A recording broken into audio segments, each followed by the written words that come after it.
না তাড়াতাড়ি নি, জামা কাপড়গুলো গুছিয়ে নি, অনেক বেলা হয়ে গেছে। কখন কি রান্না করব, আর এই খ্যাপা মেয়েকে নিয়ে আমি কি করব জানি না।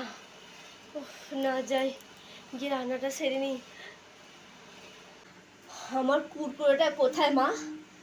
বলো, আমার কুরকুরে কোথায়? আমি দেখতে পাচ্ছি না কেন ঘরে? শোন, তুই তুই আমার কথা শোনো, ওম করিস না মা, ওম করিস না রে। কেন তুই এরকম করছিস? তোর কি হয়েছে? তুই কেন সব সময় বলিস কুরকুরে কুরকুরে করিস কেন? বল না, তুই তো অন্য কিছুও খেতে পারিস। কুরকুরে খাওয়ার জন্য তুই কেন এত পাগল হয়ে যাস? আমার এক্ষুনি কুরকুরে চাই মা, নয়তো আমি সব তছনছ করে দেবো, সব তছনছ করে দেবো, সব তছনছ করে দেবো। আমি এক্ষুনি এনে দিচ্ছি। এরকম করিস না, এসব ভাঙচুর করিস না, আমি এক্ষুনি এনে দিচ্ছি। আমার কুরকুরে চাই, এনে তোর কুরকুরে।